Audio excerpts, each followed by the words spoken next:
vita ed evoca la perfezione umana risultante dagli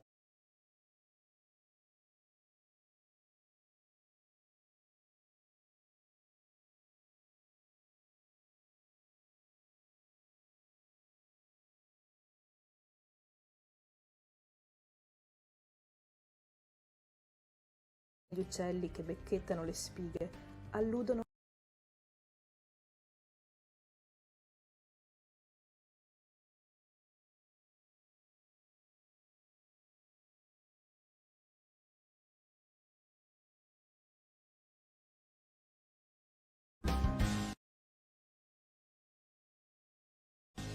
altri simboli alchemici come il gioco della tria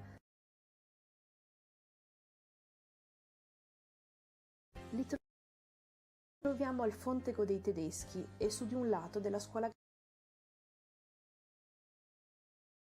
grande di San Rocco.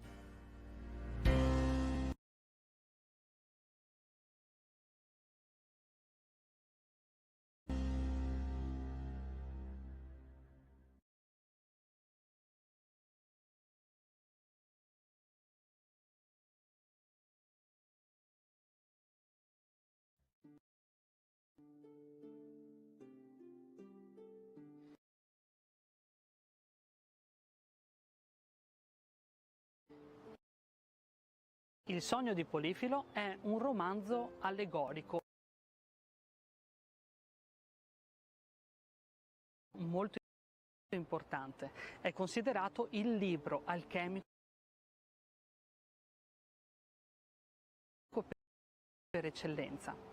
È in parte scritto, in parte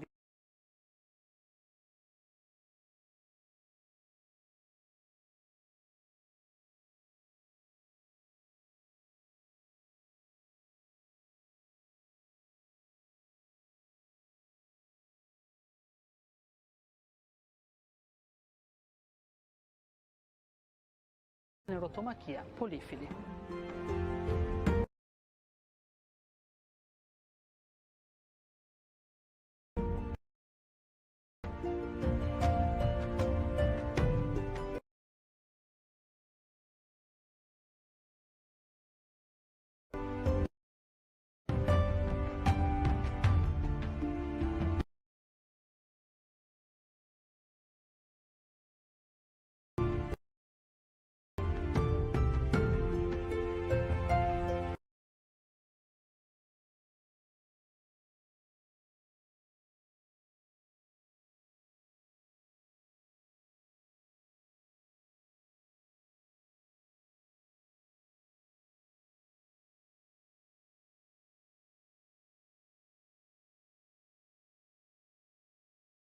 Importanti per la Cabala, l'8 e l'11.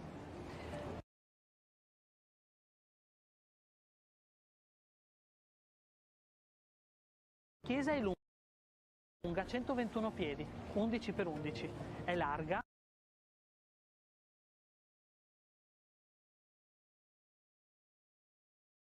88 piedi, 8 per 11. Questa chiesa è il tramite fra l'uomo e Dio.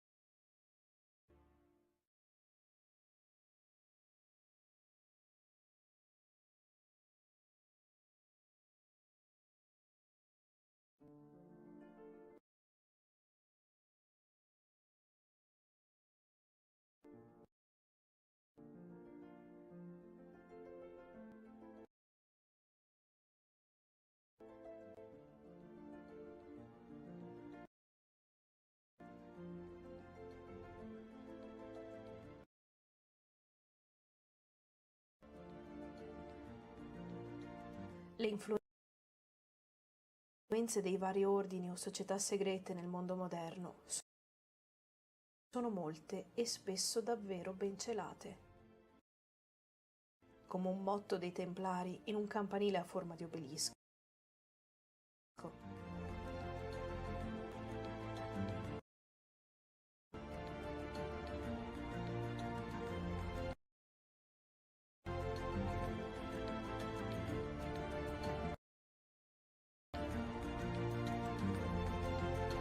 Il particolare sagrato di una chiesa.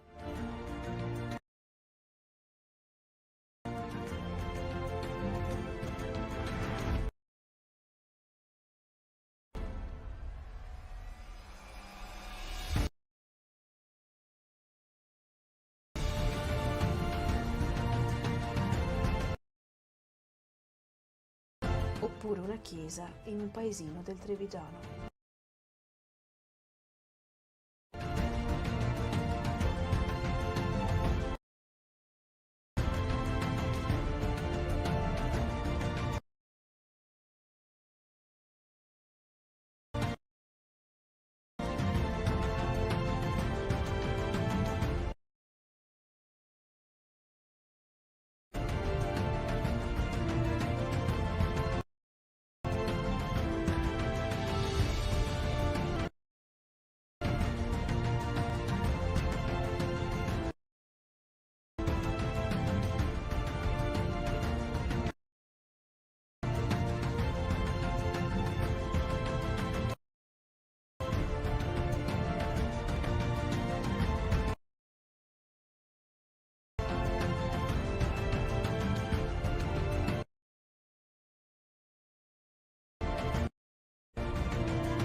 I Cavalieri Templari se ne sono andati lasciando tantissimi punti interrogativi sulla loro natura, sulle loro opere e funzioni. I Cavalieri Templari erano monaci e dal nome stesso cavalieri, quindi in loro coesistevano due nature, una natura fisica, erano dei guerrieri, e una natura spirituale. Ed è per questo che abbracciavano qualsiasi scienza, ma anche filosofia che incontravano nei luoghi dove andavano a combattere. Ecco che hanno fatto loro filosofie islamiche, arti sciamaniche e anche l'alchimia, utilizzata come pretesto per giustificare il tanto oro accumulato.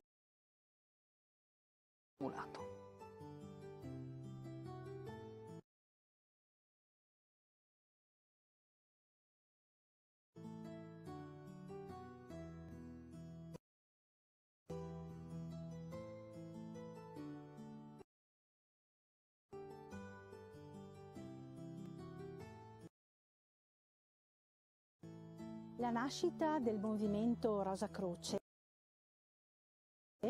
ufficialmente data ai manifesti pubblicati tra il 1614 e il 1616, la Fama Fraternitas, la Confessio Fraternitas e le nozze chimiche di Christian Rosenkranz.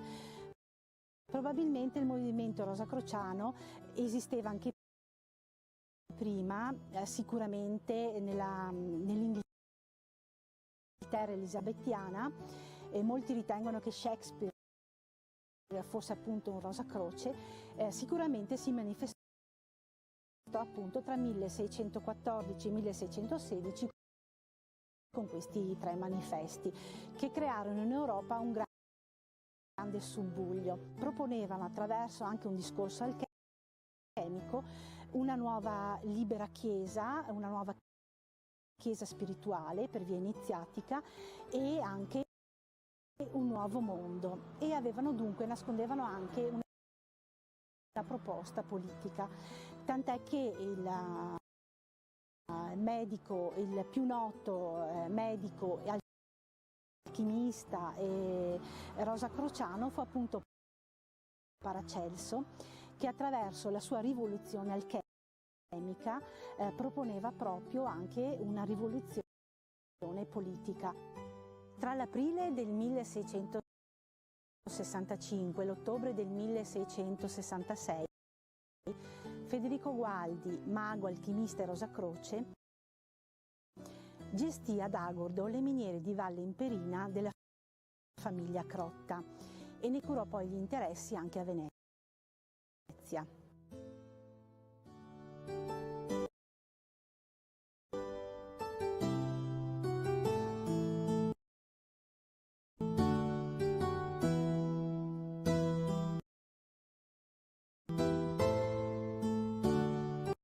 Si stabilì e dove fondò la sua setta rosacrociana con l'aiuto di Francesco Maria Santinelli, e la sua setta rosacrociana fu frequentata anche da Marcantonio Castagna, che era fautore, il principale fautore della riforma mineraria veneziana e della nascita dell'azienda di Stato delle miniere della Valle Imperina.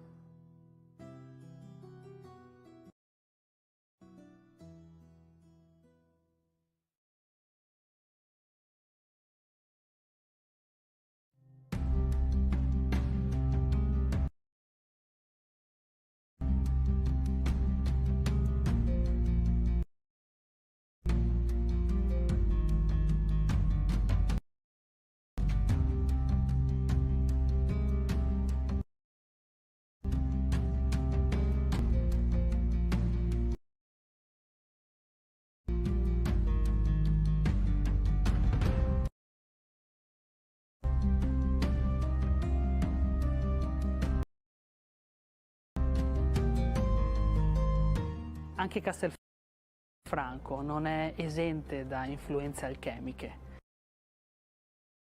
Basti pensare al suo personaggio più illustre e famoso,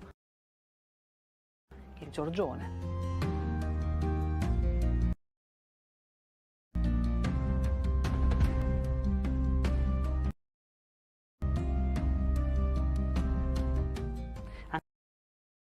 Anche il Giorgione ha inserito all'interno delle sue opere delle chiare simbologie alchemiche, come ad esempio la tempesta.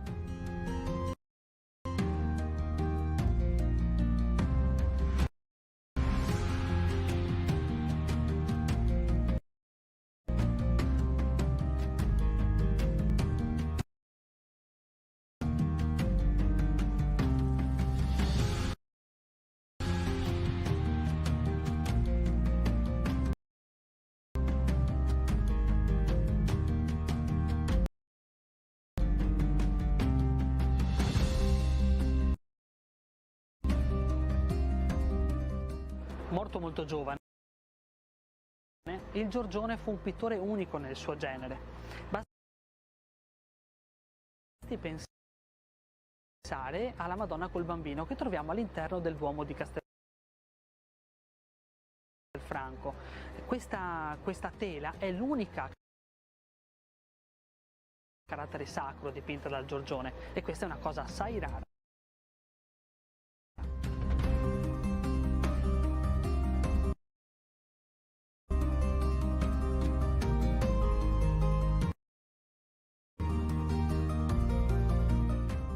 Altra cosa interessante è la frase riportata su questa tela, una frase che al momento non c'è più perché è stata tolta da un folle restauro, e questa frase era una dedica per la sua amata Cecilia.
Il mondo che ci circonda è vasto e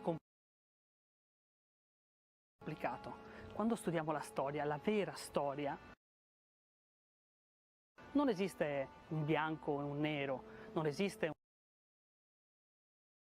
un vinto o un vincitore, un cattivo o un buono.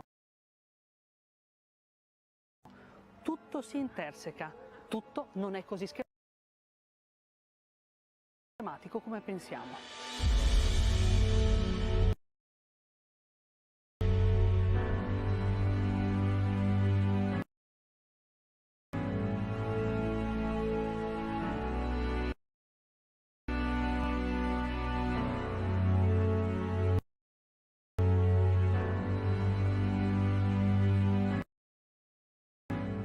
È sempre affascinante scoprire come ideologie, filosofie e tradizioni abbiano influito sui pensieri, sulle scienze e sull'arte dell'essere umano nel corso di tutta la sua storia, ma soprattutto quando studiamo, quando andiamo a fondo, scopriamo anche nuovi perché.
Il Carnevale di Venezia.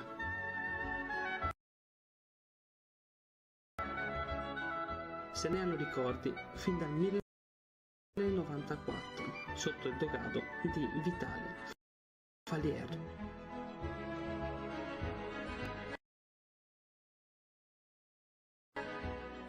Nel 1296 il Senato della Repubblica fece diventare il Carnevale una festa riconosciuta.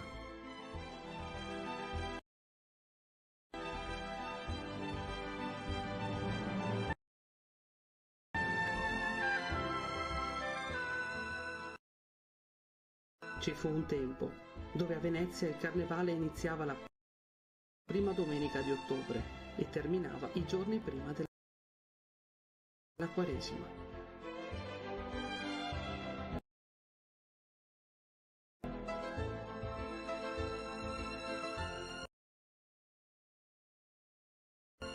La maschera prometteva una breve fuga dalle angosce del quotidiano.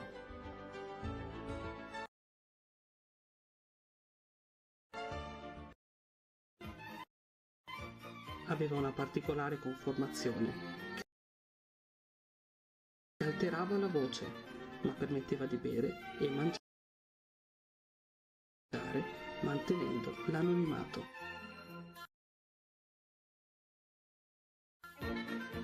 Era molto usata anche dalle donne, insieme alla moretta, maschera di velluto nero che si indossava tenendola con la bocca grazie ad un piccolo perno.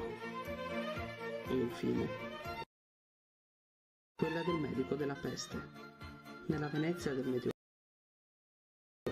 i medici che visitavano i malati di peste erano soliti indossare una maschera nel cui naso, simile a un becco ricurvo, venivano poste delle spezie, offrivano difesa, seppur debole, dal contagio.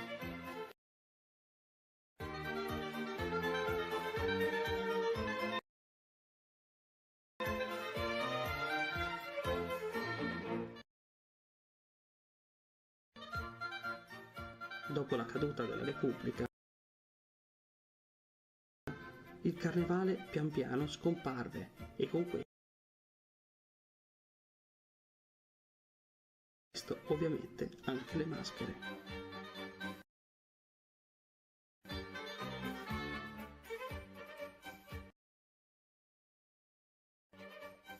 Soltanto alla fine degli anni 70 si iniziò a far rivivere l'ormai odierno famoso carnevale, festa ormai lontana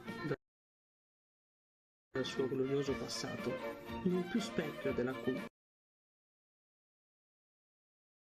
e della società veneziana, ma una festa cosmopolita, una mera attrazione turistica, anche se molto coinvolgente.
Cercare le sue opere è un pretesto per perdersi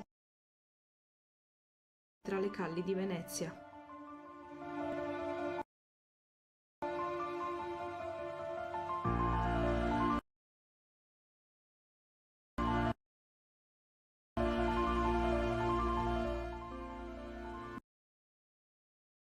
La chiesa di San Simeone Profeta, per i veneziani San Simeon Grando.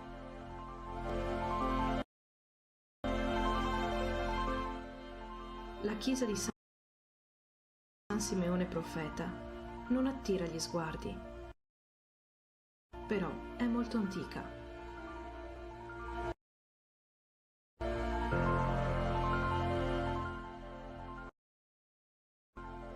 Il sagrato della chiesa, Camposanto,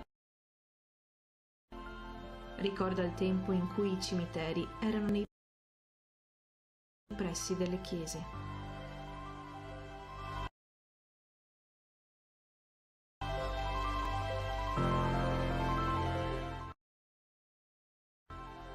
All'interno un'ultima cena del Tintoretto.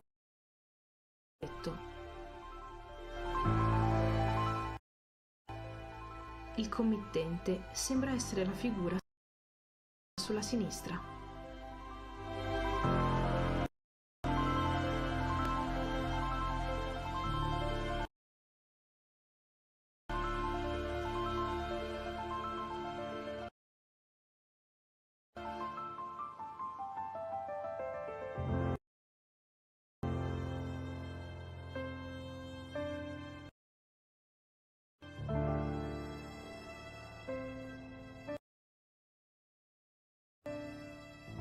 La calle del tentor, cioè tintore di panni, il mestiere del padre di Jacopo.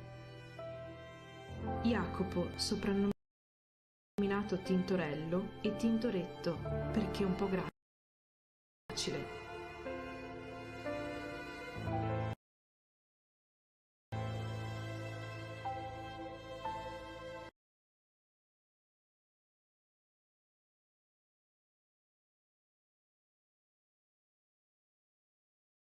Nel campo Santa Maria Mater Domini, il palazzetto Cazzane ospitò una delle famiglie coinvolte nella congiura del 1310.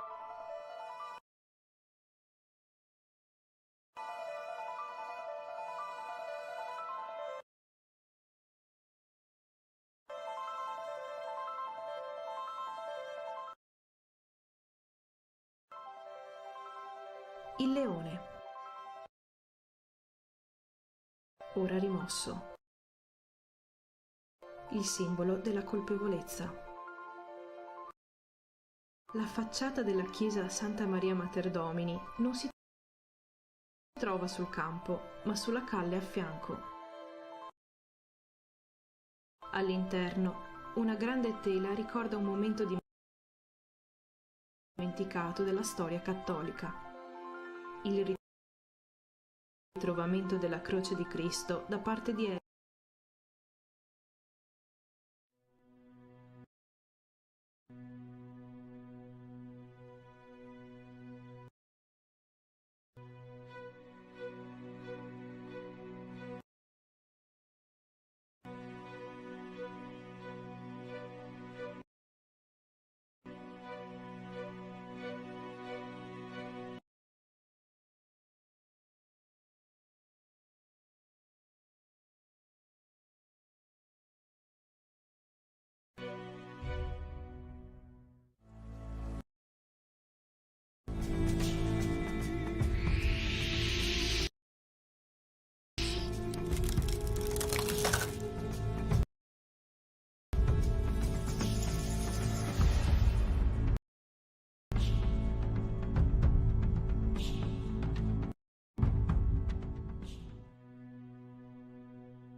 anguane, orchi, streghe, ninfe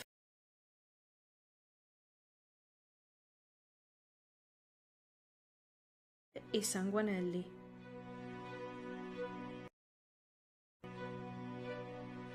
Le Dolomiti sono state nei secoli attraversate da innumerevoli popolazioni e ognuna di esse ha lasciato storie e leggende, usi e costumi che sono stati reinterpretati da chiunque arrivasse in seguito.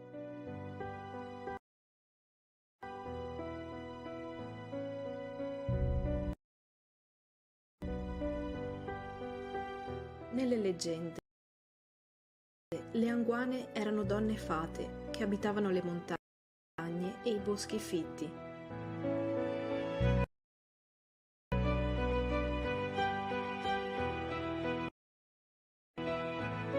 Come accadde per molte altre creature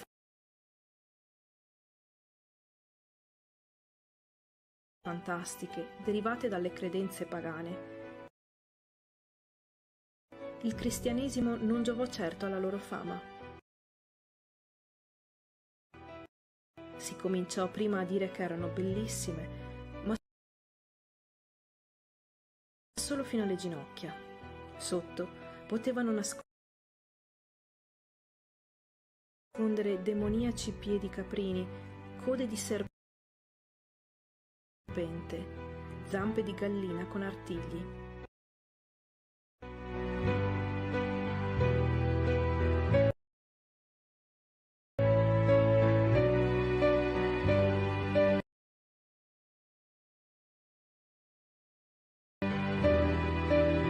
Poi entrarono a far parte degli spauracchi più popolari, ed è così che nacquero i numerosi busi delle anguane.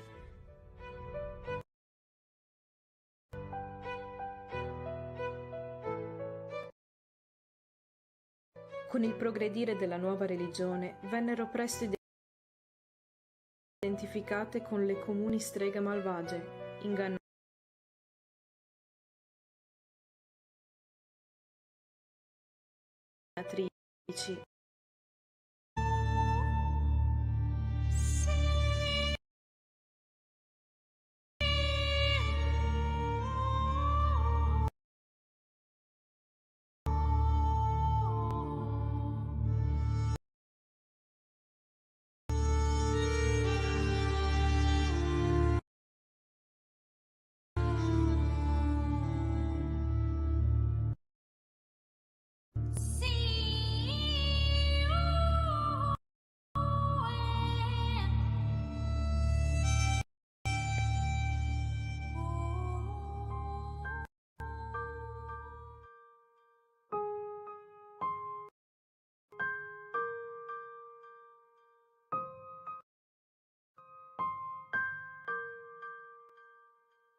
Mi accolgono decine di fili con tante banderuole colorate, con dei nomi e delle date scritte sopra. Sventolano allegre tutti i colori dell'arcobaleno, ma non c'è nulla di cui sorridere.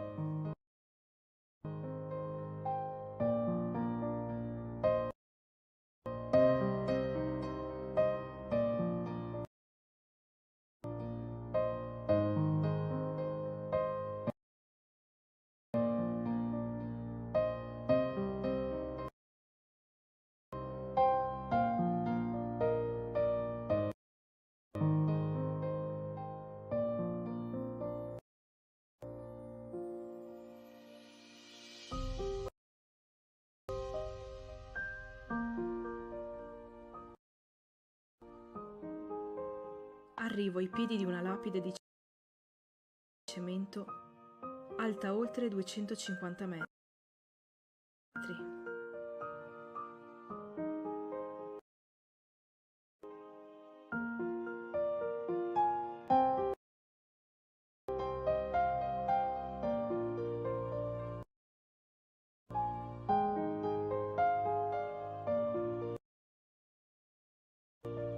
Ci poso sopra una mano. Chiudo gli occhi, prego.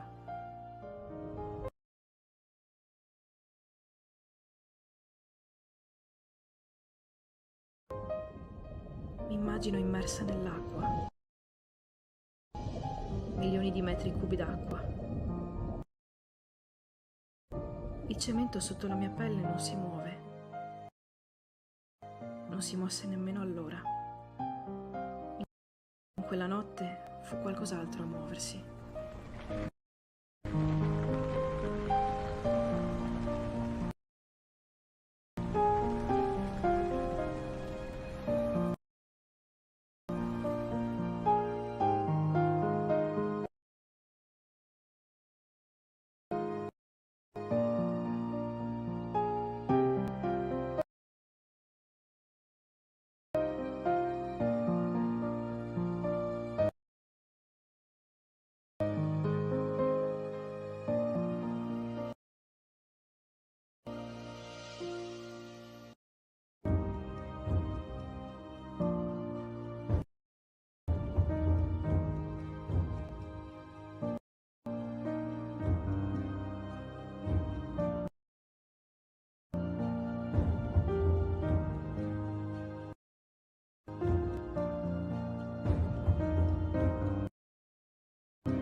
Restate lì, piccoli, innumerevoli, colorati pezzi di stoffa, saldi e coriacei come la montagna e la sua gente, a ricordare ciò che non dovrà più accadere.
La cicatrice non sarà mai chiusa totalmente. Riprenderà a sanguinare ogni ottobre di ogni anno, finché ci sarà memoria. Ed è giusto che sia così. Solo la memoria può impedire altre tragedie, anche se non è sempre detto che ci riesca.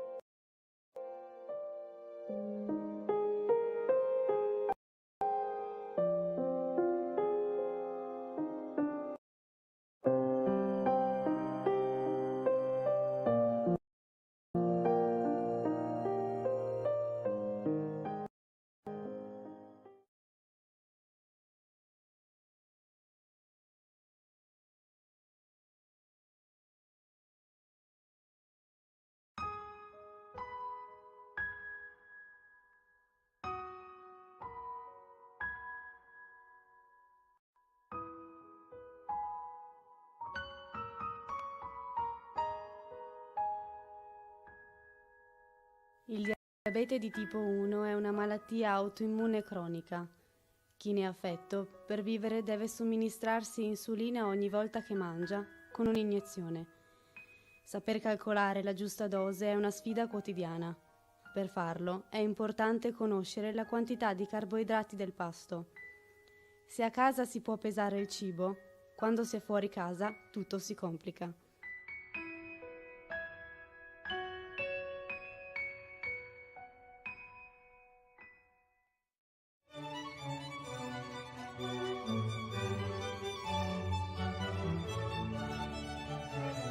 Per questo, in un locale di UpFriend sono segnate nel menù le quantità di carboidrati per porzione. Così, se hai voglia di mangiare un piatto di pasta, sai già quanta insulina fare. Il tuo pasto fuori casa diventerà quindi un momento più sereno perché il conteggio dei carboidrati è già stato fatto. Se lo trovi scritto, è più semplice. The UpFriend. Easier in this way.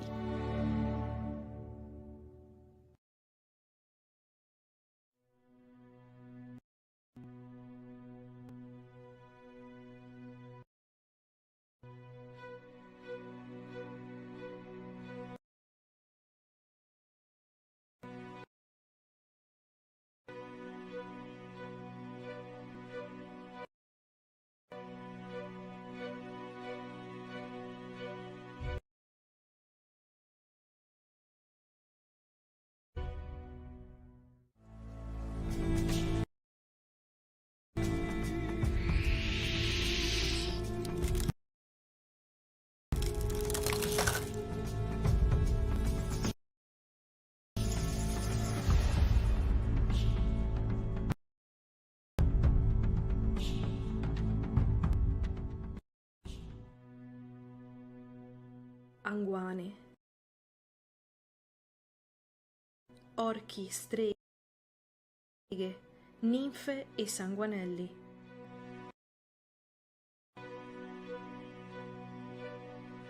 Le dolorose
fra le colline della strada del Prosecco, Cison di Valmarino, uno dei borghi più belli d'Italia, è un paradiso dei sensi.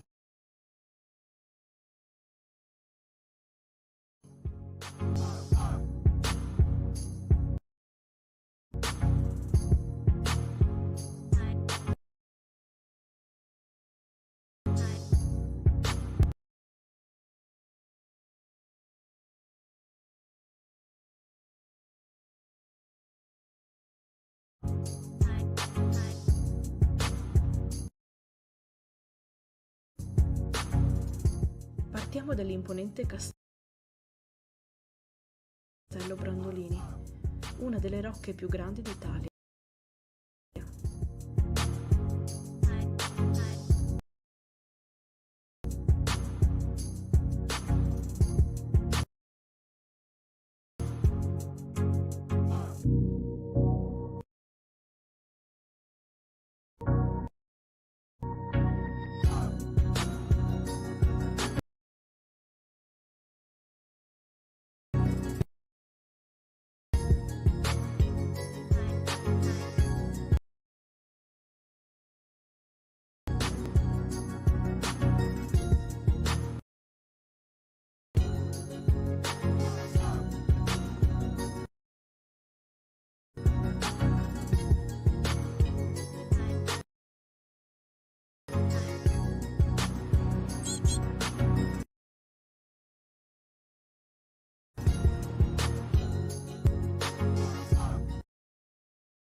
Centro di Cison, una camminata di qualche chilometro in mezzo al verde svela meraviglie inaspettate.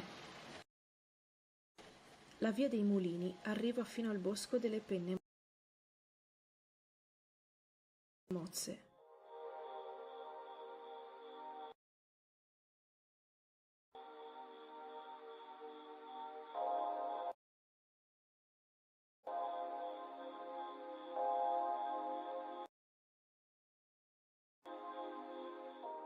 Un memoriale in mezzo alla natura, con oltre 2000 lapidi, che ricordano i commilitoni caduti durante le guerre.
Nelle fontane, nelle chiuse, nei lavatoi, nei muretti a secco, nelle cascatelle, nei ponticelli, nei mulini che si incontrano durante la camminata, nelle sculture di pietra e legno realizzate da artigiani locali. Ogni passo rivela scorci poetici e storici che contribuiscono alla magia di questo Eden intatto.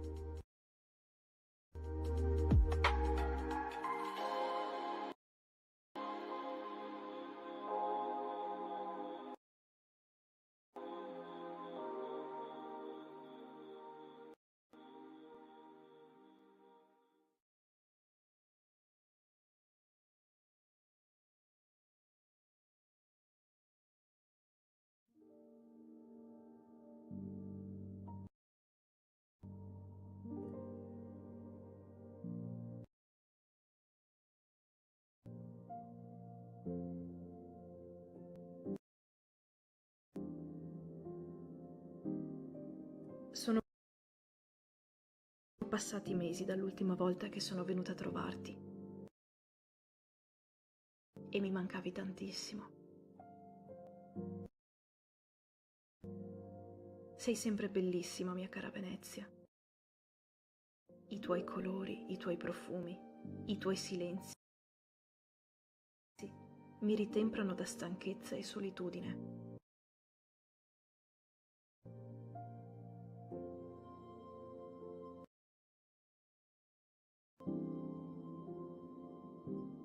Eppure ti vedo diversa, cambiata, amareggiata, ferita.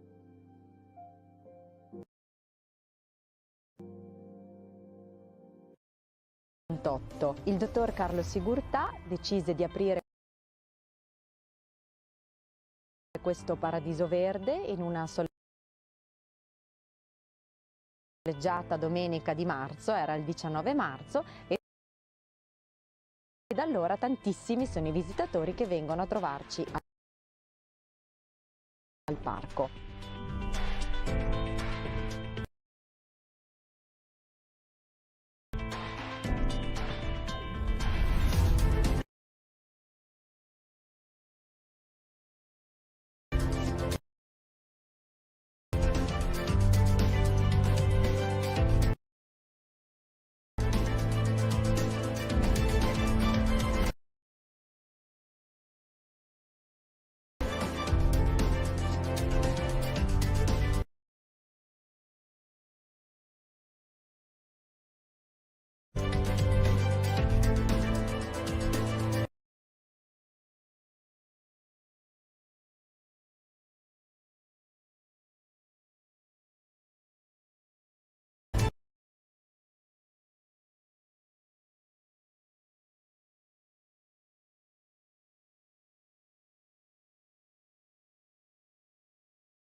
Monselice, una piccola salita. Il suo castello.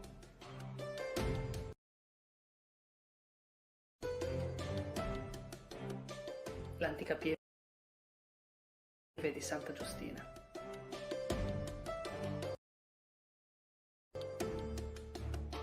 La Porta dei Leoni. le 7 chiesette.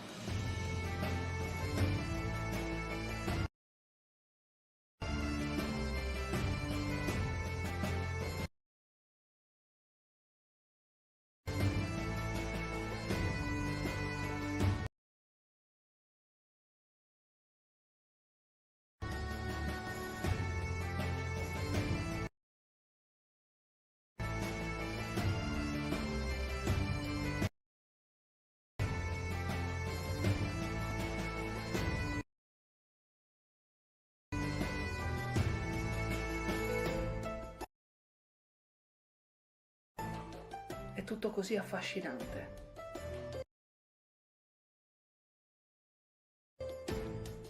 Rilassante.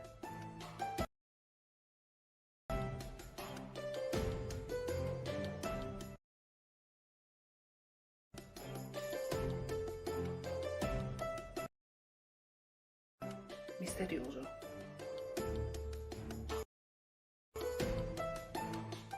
Quanto è bello il nostro lavoro.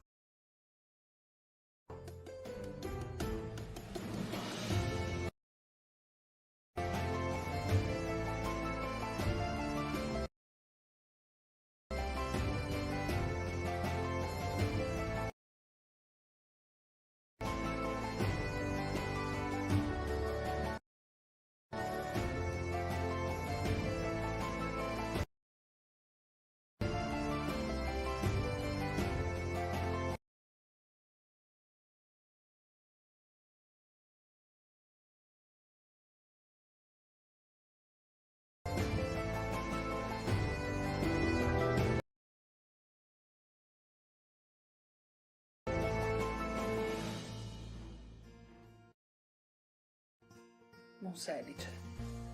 Arte e sapori, artigianato e gusto.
Avvolta nelle acque lontane, è il legame ancora attuale tra l'uomo e la laguna.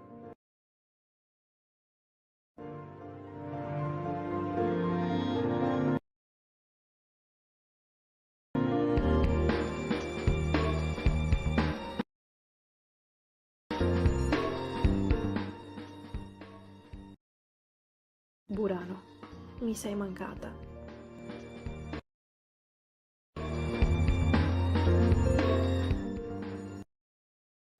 Con le tue basse case multicolori e il tuo campanile storto. Solo attraverso le nubi si intravede la luce, anche un solo pensiero felice cambia la giornata.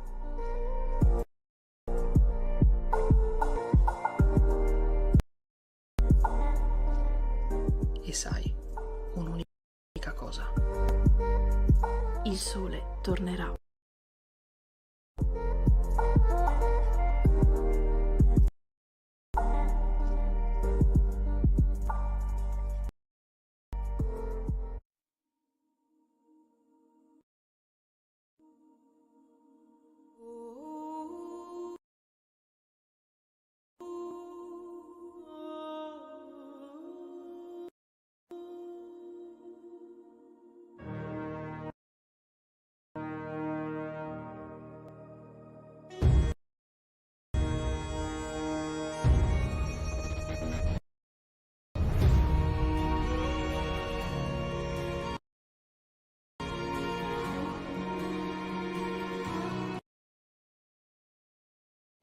Le leggende sono la storia quando diventa senza tempo. Possono essere molto antiche o così recenti.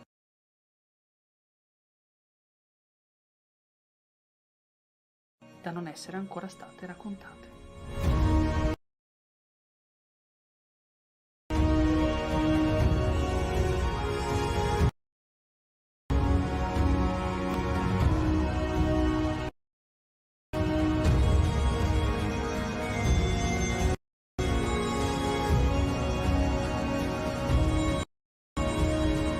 Camminando lungo la via Tolpada, il silenzio è sorprendente. Sembra quasi che spazio e tempo qui assumano una dimensione diversa. E probabilmente è colpa di un dipinto e da una sua iscrizione in latino che sembra più un avvertimento che un augurio. Del resto non siamo neanche molto lontani dal Ponte Dante, dove Sile e Cagnan s'accompagna, come dice Dante Alighieri, nel Paradiso. Dava come le coordinate per un posto fuori dalla realtà.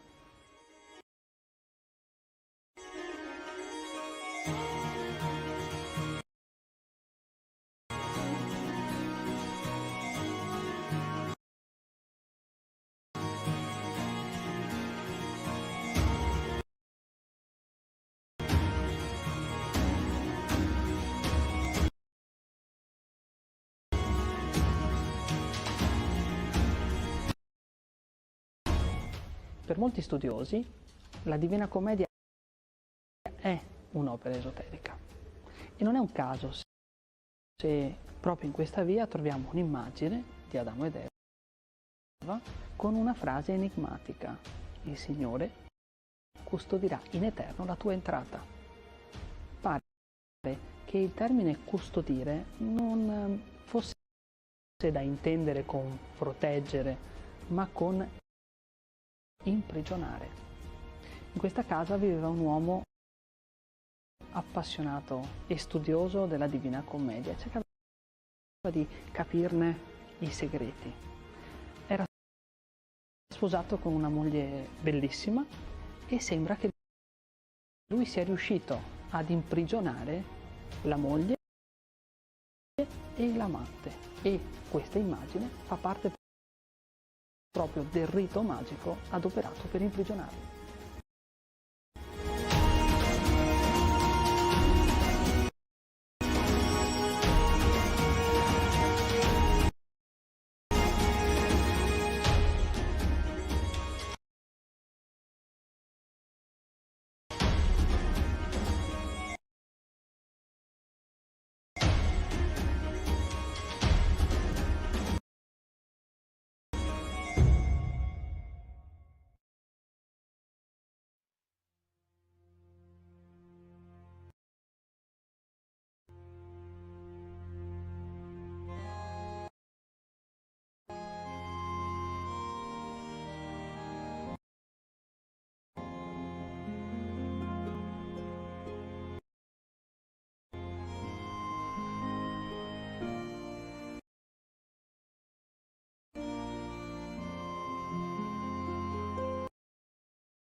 Molte a Treviso sono le tracce legate alle leggende del Sacro Graal.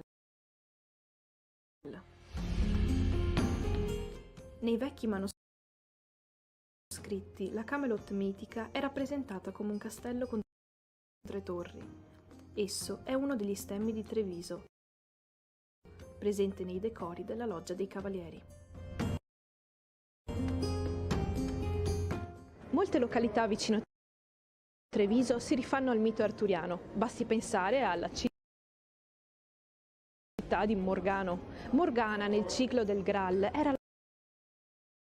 la sorellastra di Artù e la ritroviamo in un dipinto proprio sotto un arco del Portico dei Soffioni.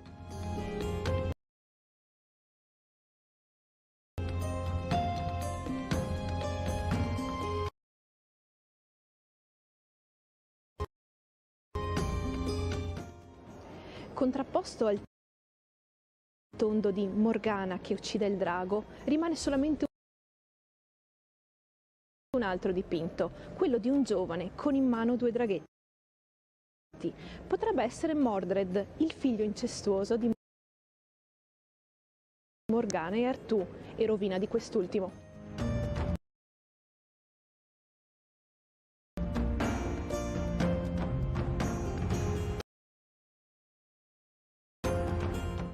Recenti studiosi hanno dimostrato che le vicende di Artù rientrerebbero in una mitologia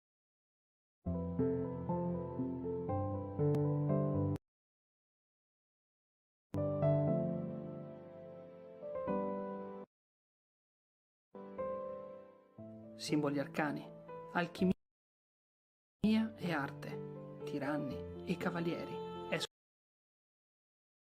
escono allo scoperto solamente a chi desidera vedere. Davvero.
Ciao, sono Samuele di Qua il Buon Veneto.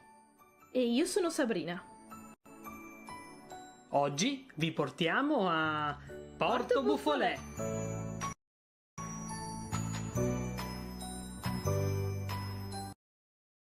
Porto Buffolè ha un'anima medievale che ci accoglie all'ingresso del borgo.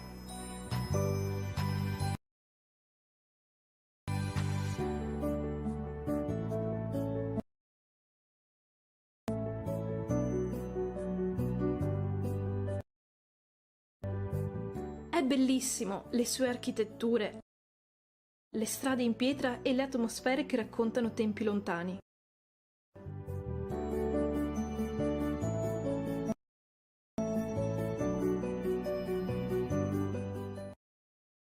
Percorriamo il ponte in pietra che ha sostituito la precedente passerella in legno.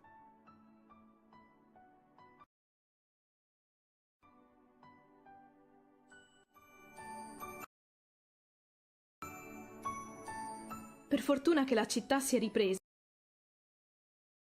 e ora possiamo ammirarla in tutto il suo splendore.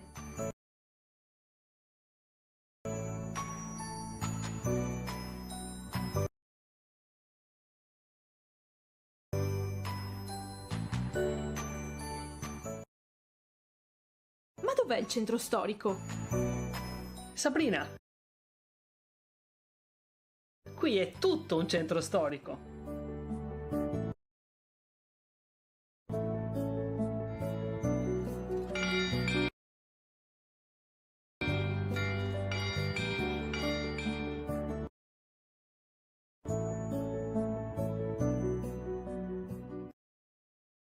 pochi passi e raggiungiamo la trecentesca Casa Gaia, dimora della celebre Gaia da Camino. Sapevi che è stata citata da Dante Alighieri nel Purgatorio?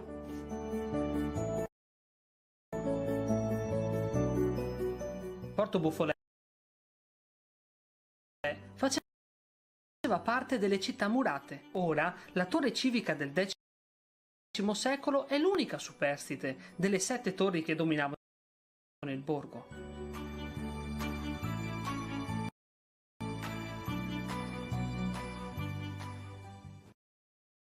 Pensa che al suo interno c'è un minaccioso foro dal quale i condannati venivano calati nella prigione sottostante.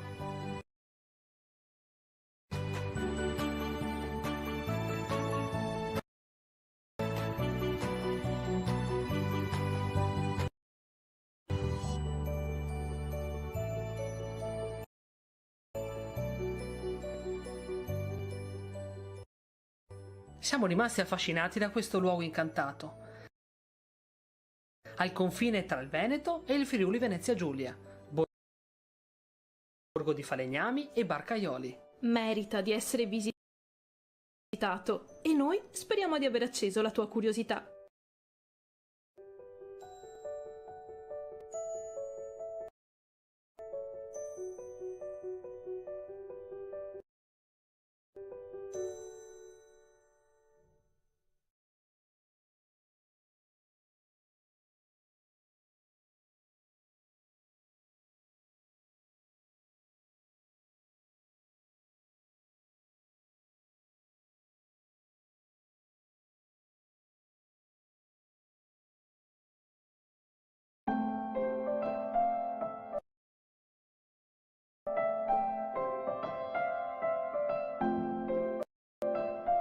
Ciao a tutti, sono Samuele di Qua al Buon Veneto.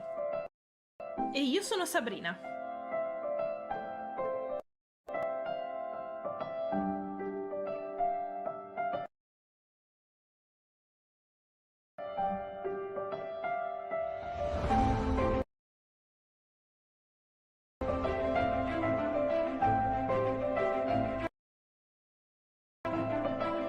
Oggi vi porteremo a visitare una cittadina murata della Valle del Piave, ai piedi delle Dolomiti Bellunesi e nota per le sue facciate affrescate.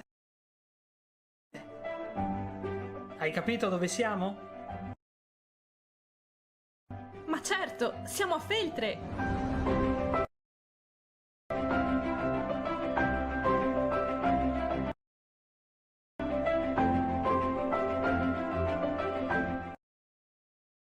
Dame e cavalieri, allegorie, scene di battaglie.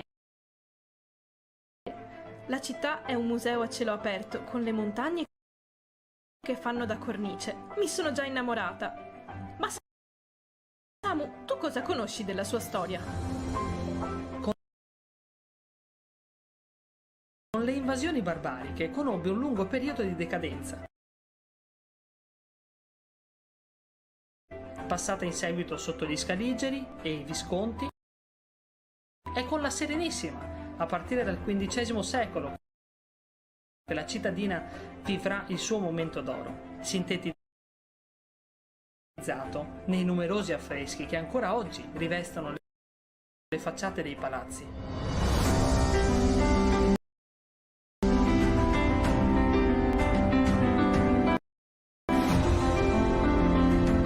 La torre dell'orologio, il museo civico, la galleria d'arte moderna, il museo diocesano, il teatro. C'è solo l'imbarazzo della scelta.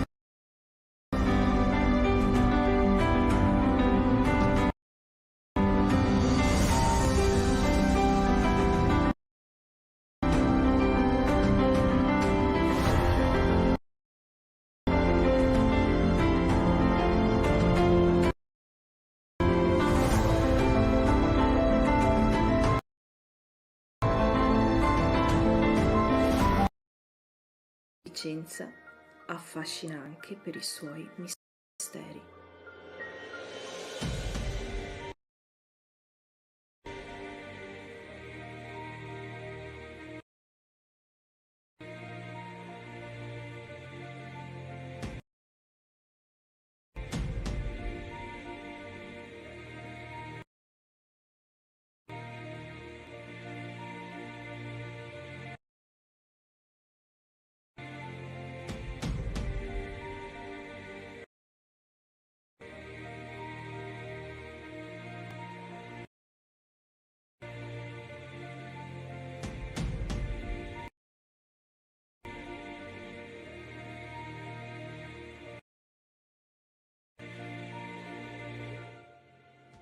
La chiesa di San Lorenzo, iniziata nel 1280, è uno degli esempi più importanti di architettura veneta, che intreccia elementi cistercensi ed elementi romanici. Sulla facciata ci sono 2 leoni stilofori che sorreggono altrettante colonne e sopra la schiena di uno di essi c'è una misteriosa iscrizione.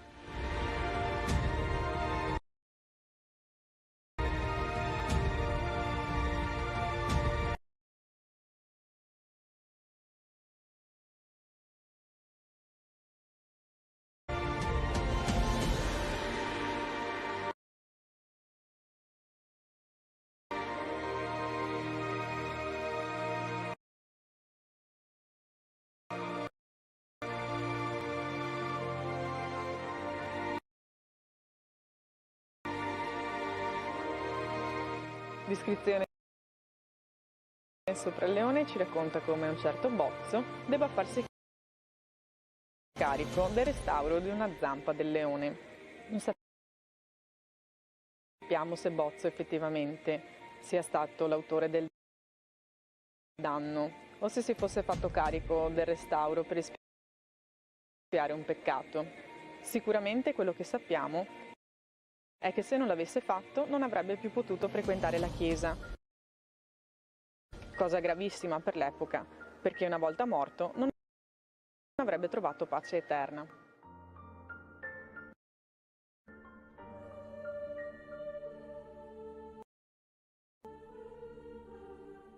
La chiesa di San Lorenzo possiede anche una curiosa arcata. La quarta arcata fu posta a ridosso della chiesa solamente nel 1839, successivamente, e il sarcofago non è quello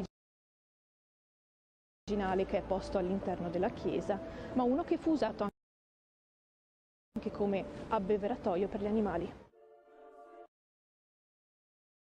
E il foro di scarico che si trova sul fondo è una prova di questo, come dire, avvenuto riciclo.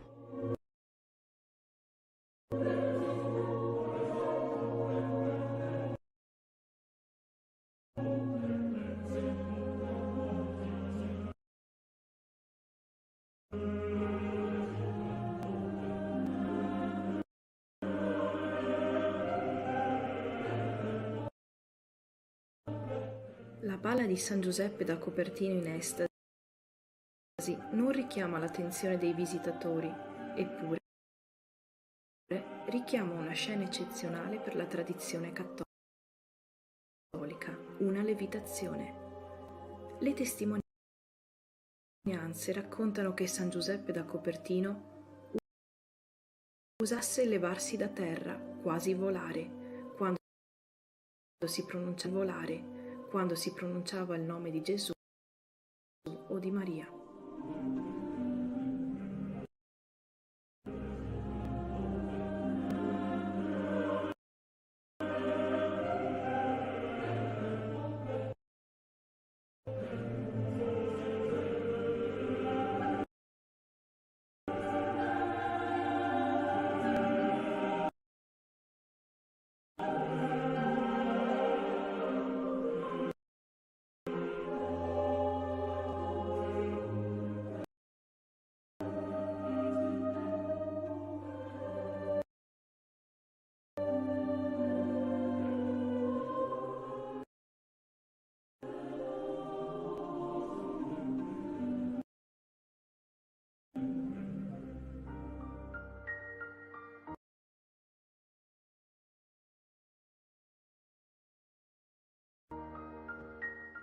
Il grande portale fu un lascito di Pietro da Marano,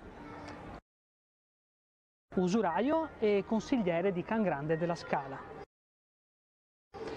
Pietro, ebreo convertito al cristianesimo di origine spagnola, decise così di accaparrarsi un posto in paradiso con una cospicua donazione, diciamo così, per morire sereno.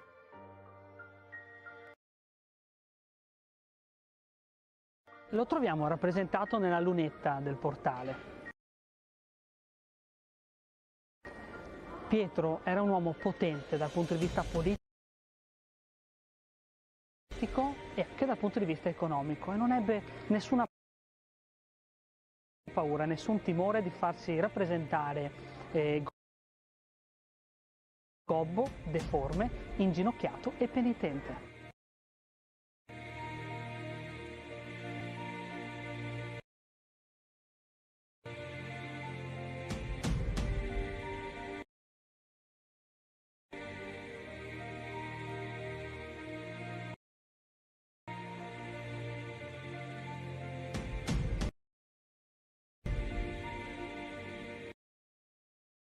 Ai fratelli. Non si capisce ancora come siano andate veramente le cose, ma nel 1548 Almerico viene assassinato,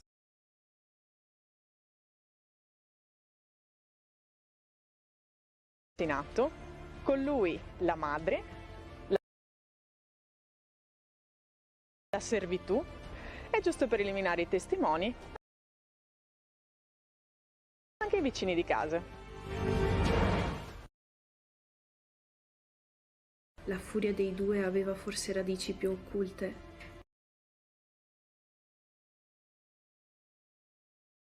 Nella loro casa furono trovate opere riguardanti incantesimi, oltre a libri e strumenti per operazioni alchemiche.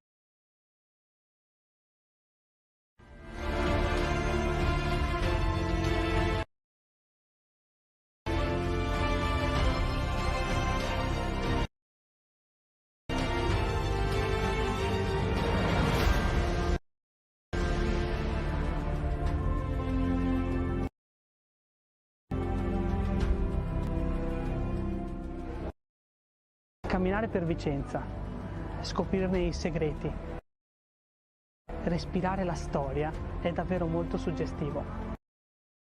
Ci sarebbe moltissimo da dire e chissà, prima o poi ci ritorneremo.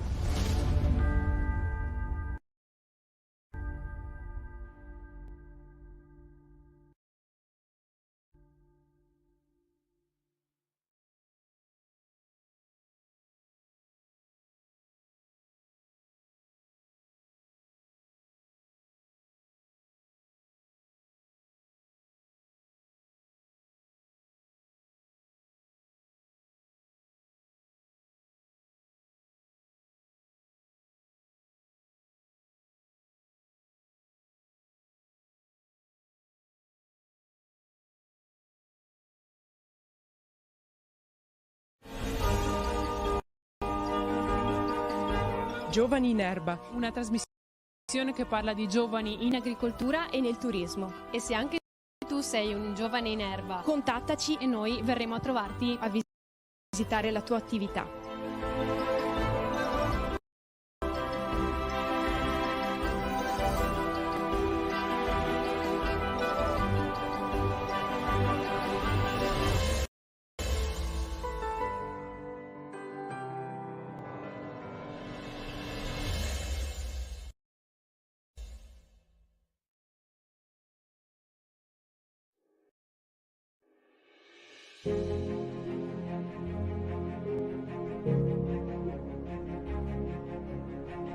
Viaggiando attraverso il Veneto alla scoperta delle sue meraviglie, sono sempre più convinto che non lo conosco abbastanza. Oggi sono a Cittadella, imparerò la sua storia, sfiderò la paura dell'altezza al di sopra delle sue mura, cercherò di scoprirne le curiosità, mi farò avvolgere dalla sua atmosfera medievale.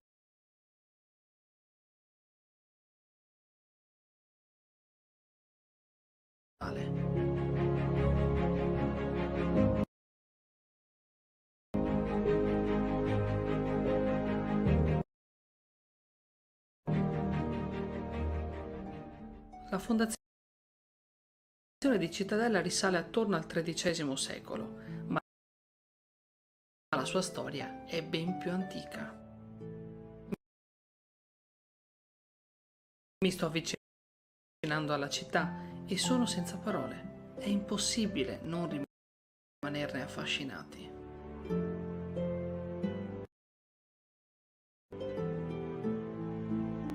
Non si possono non notare le altissime mura medievali. E queste mura si vedono anche da lontanissimo. Cittadella è l'unica città in Europa con un camminamento di ronda completamente percorribile.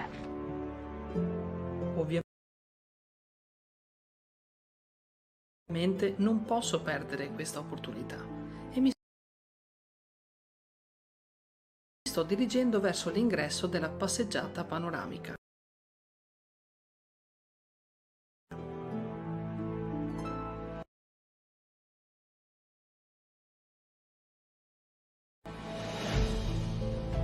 La biglietteria è presso la Porta Bassano e mi sto per incontrare con Monica.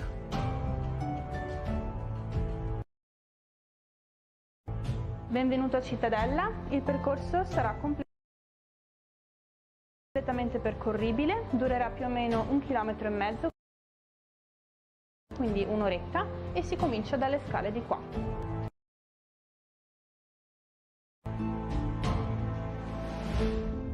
Si accede passando per la casa del capitano. Il percorso è sicuro ma soprattutto spettacolare.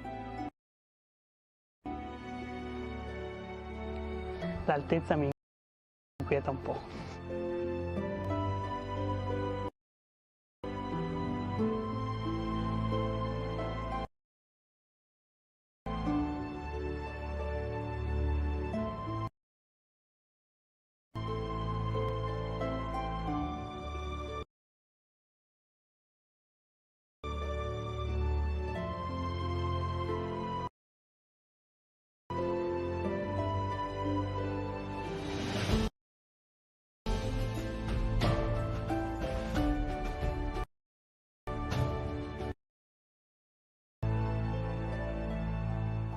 Benvenuto al Museo Archeologico di Cittadella.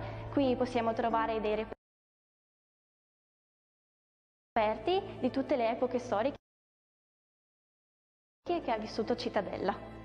L'età del bronzo e del ferro invece sono conservati da questa parte del museo.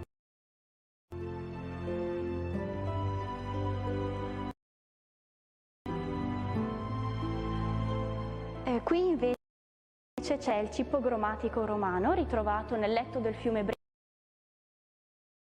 Brenta negli anni 60 a San Giorgio in Brenta. All'epoca dei Romani si trovava all'incrocio di due strade.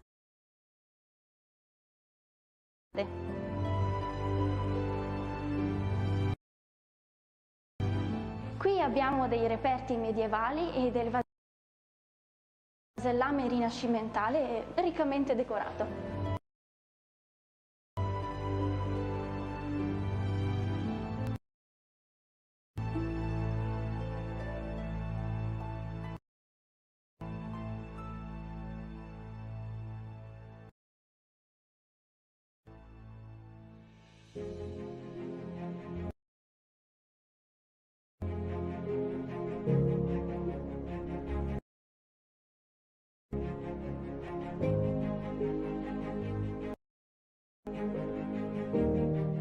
Dal camminamento di ronda ho notato altri edifici che vorrei visitare. Mi sto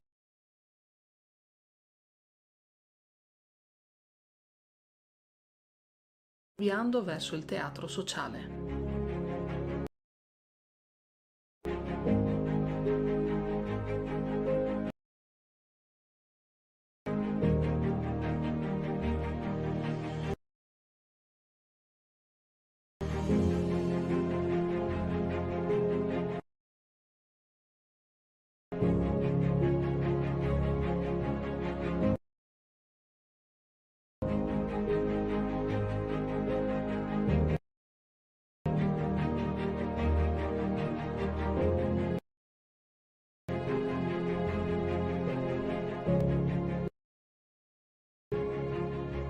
Siamo all'interno del Teatro Sociale,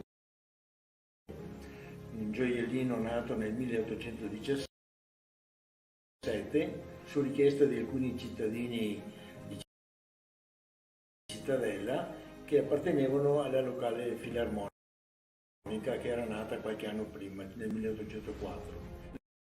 La richiesta viene fatta alle autorità che in pochissimi mesi, sempre nel 1817, dà l'autorizzazione a costruire questo teatro. Praticamente si chiama Teatro Sociale proprio perché è fatto da una società di cittadini che si autotassano, comprano, prima ancora di costruirlo, comprano qualche palchetto, anche più di uno, pur di far fronte alle spese. Il progetto del teatro è dell'ingegner Giacomo Bauto di Bassano del Grappa. Lui aveva già fatto il teatro di Bassano qualche anno prima. Gli interni viene chiamato Francesco Bagnara di Vicenza, lo stesso che poi ha dipinto anche gli interni della Fenice di Venezia, e sembra per la facciata Giuseppe Iappelli di Padova, l'ingegnere Iappelli. Il pittore Francesco Bagnara, che aveva fatto anche gran parte delle pitture del teatro La Fenice di Venezia, ha lavorato qui qualche anno e ha lasciato questo piccolo capolavoro.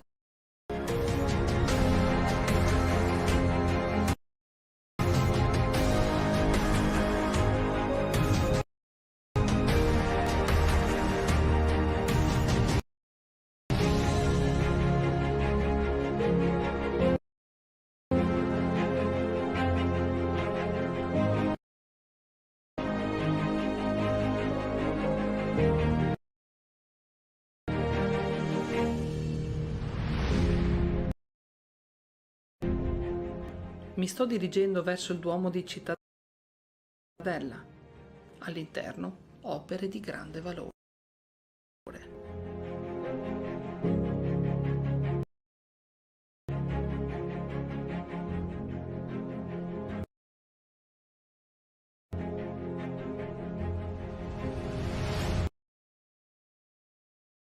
Il mio viaggio a Cittadella sta giungendo al termine.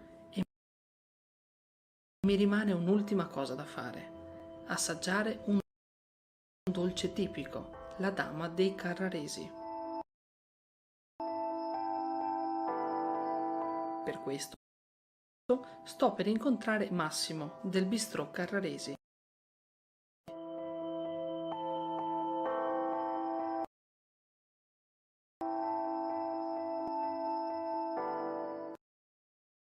La Dama dei Carraresi nasce da un insieme di idee, da un connubio, da una sinergia tra me e Francesco Rossi, che è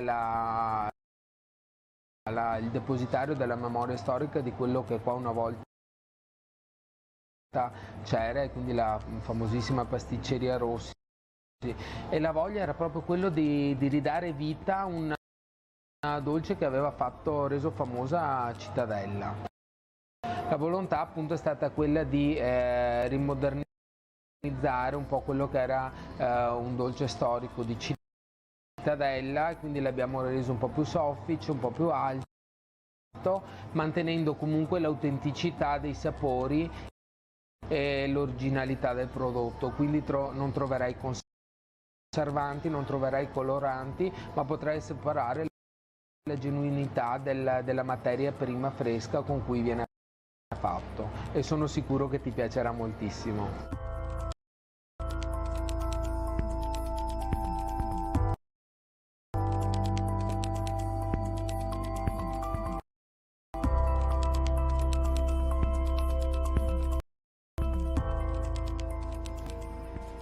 È proprio vero, ogni luogo ha una particolarità.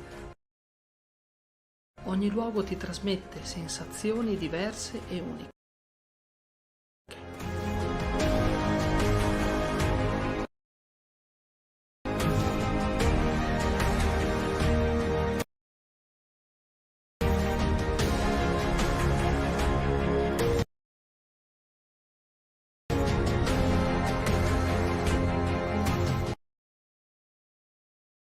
Cittadella ha la capacità di avvolgerti,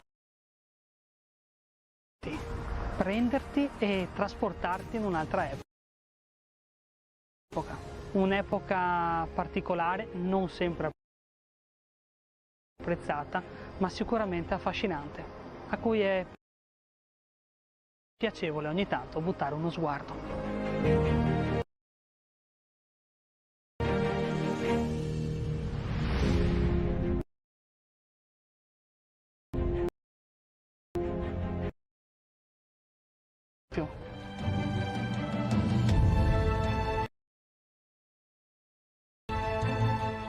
Oggi farò un viaggio attraverso i secoli che mi porterà in varie parti del Veneto, da Venezia a Enego, Padova e Possagno, alla scoperta delle storie, dei misteri e degli intrighi della Venezia scomparsa e la massoneria.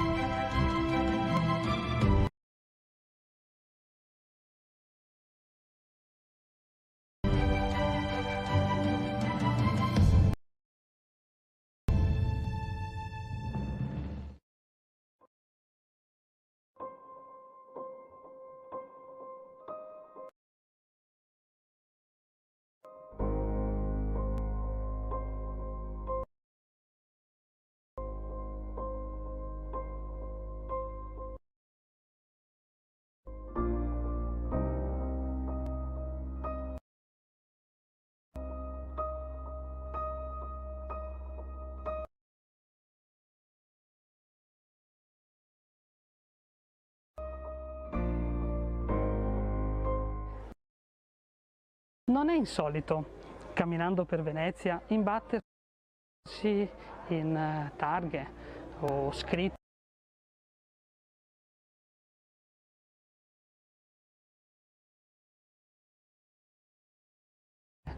che ricordano antichi palazzi o chiese che non esistono più. Un esempio è quello qui in Campo Manin, dove c'era la chiesa di San Paternian. Era una chiesa del 1168 che però è stata demolita nel 1800.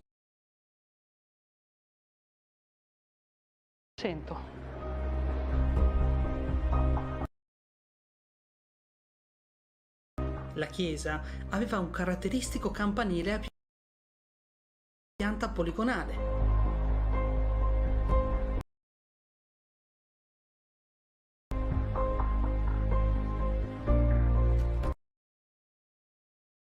Fu fatta costruire dalla famiglia nobile Muazzo.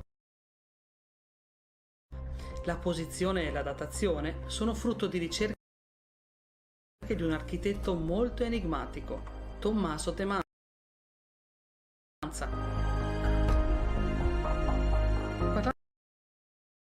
Parlando con alcuni residenti del posto, mi sono imbattuto in un edificio scomparso che sembrava essere molto importante mentre era in funzione, il teatro San Samuele. Era stato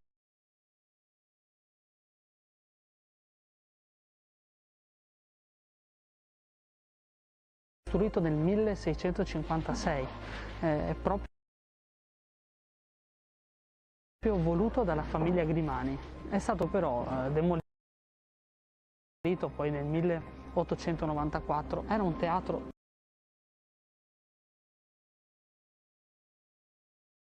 davvero importantissimo. Pensare che Carlo Goldoni ne è stato il direttore,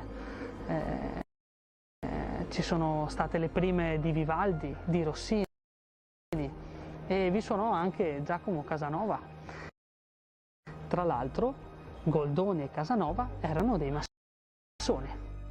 Un teatro spettacolare, era uno dei 7 teatri prestigiosi di Venezia.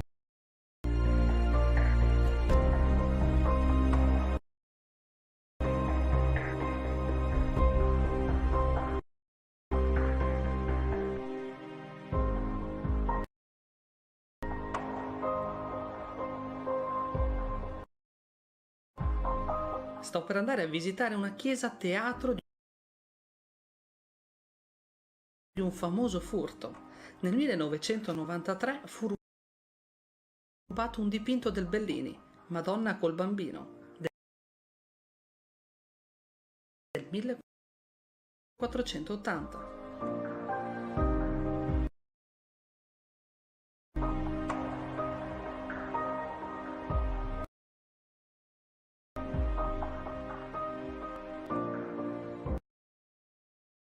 Questa è la chiesa della Madonna dell'Orto.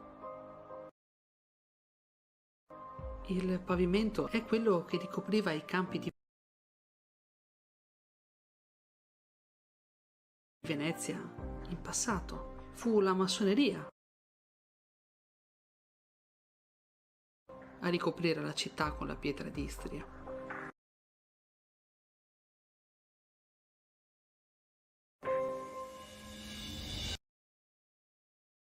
Il cardinale, così chiamato, si trovava ad Enego, precisamente a Marcesina.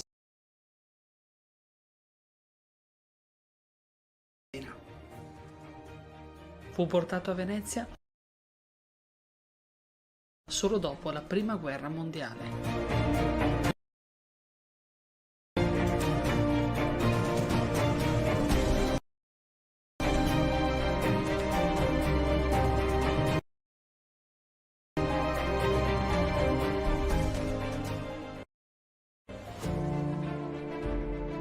Nel 1260 Ezzelino III da Romano morì.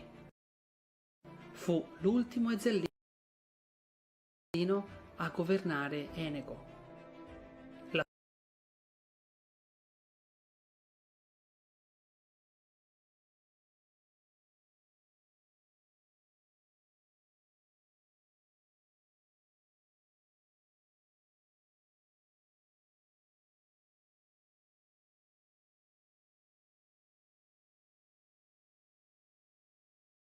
crociata e questa torre.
Ezzelino III,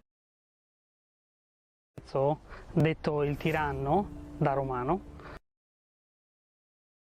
non era né migliore né peggiore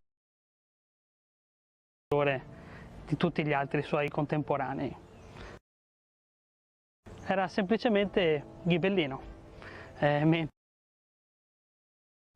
Dante, Antonio di Padova, suo contemporaneo, erano ovviamente guelfi.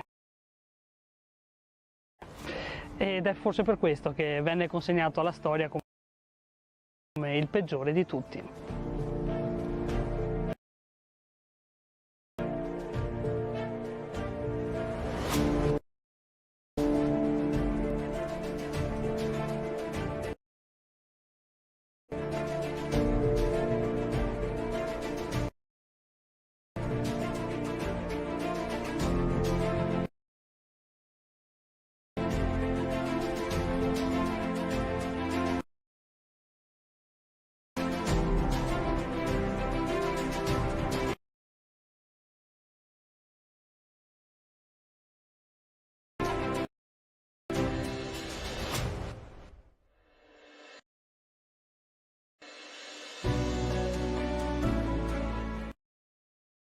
sto ritornando a Venezia per incontrare le componenti di un gruppo di ricerca storico-artistica, Coven Venice Project.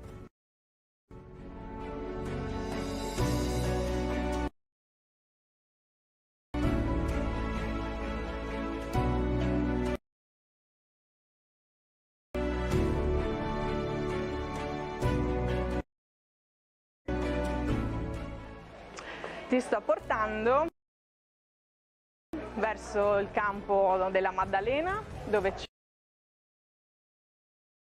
c'è appunto la chiesa dedicata alla Maddalena, e è molto particolare perché è una delle pochissime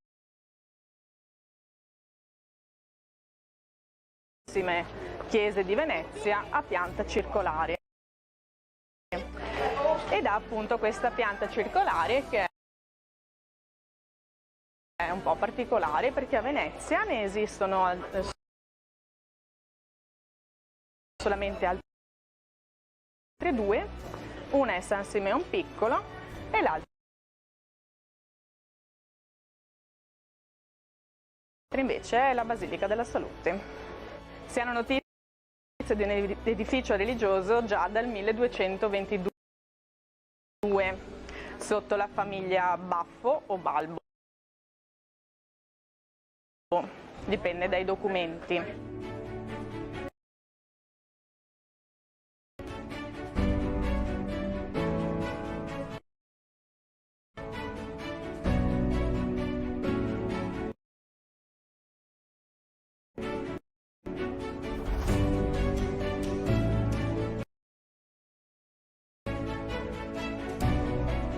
Nel 1356, con la pace tra Venezia e Genova, il Senato dà il via a una riqualificazione di questa struttura già esistente e quindi dà via ad un ampliamento della fabbrica, al quale si costruisce vicino una torre di guardia adibita a campanile, che oggi non c'è più perché nel 1888 viene demolita a causa delle condizioni in cui versava. Già nel XVII secolo però l'edificio si presentava abbastanza malmesso. Le opzioni sono due: o ristrutturare o rifare l'edificio, che è quello che poi vedremo. Siamo nel 1758, tra i 5 maggiori architetti che si erano distinti per i loro progetti, viene scelto il Temanza. Temanza, architetto abbastanza noto in Laguna, appassionato e grande sostenitore del classicismo. Il suo maestro, diciamo così, il suo punto di riferimento è Palladio, infatti lo vedremo nella pianta e nella struttura della chiesa.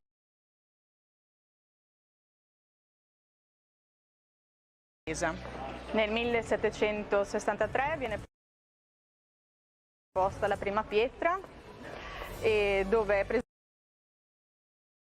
presente alla cerimonia il neoeletto patriarca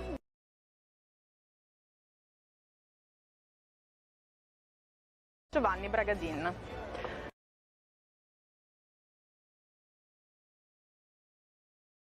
Ora per l'esterno ti farò parlare con Elena,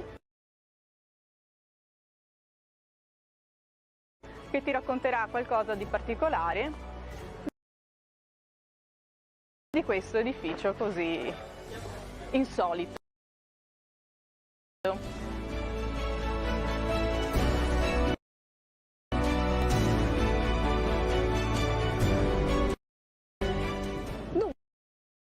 Dunque, il Temanza era un massone, non abbiamo documenti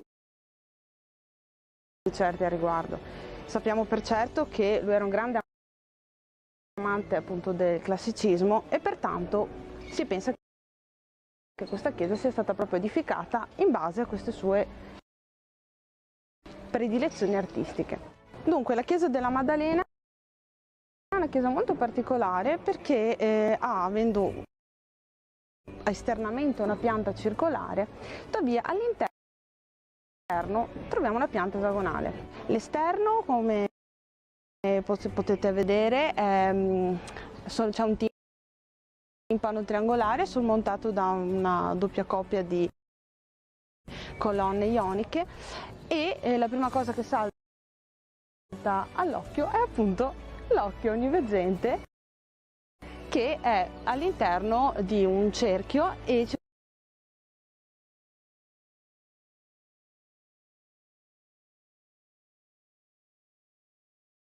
dato da un triangolo. Sappiamo che l'occhio onniveggente rappresenta il grande architetto, quindi colui che ha edificato e costruito il mondo. Sempre nella facciata vediamo anche un'iscrizione in latino che è Sapientia edificavit sibi domum. Che cosa vuol dire? Vuol dire che è stata la saggezza che ha edificato la sua stessa casa. Anche qui è una derivazione sempre dalla mitologia giudaico-cristiana, più ebraica, che ci spiega il fatto che ci sia sempre una dicotomia, quindi una guerra fra donna sapienza e donna stoltezza.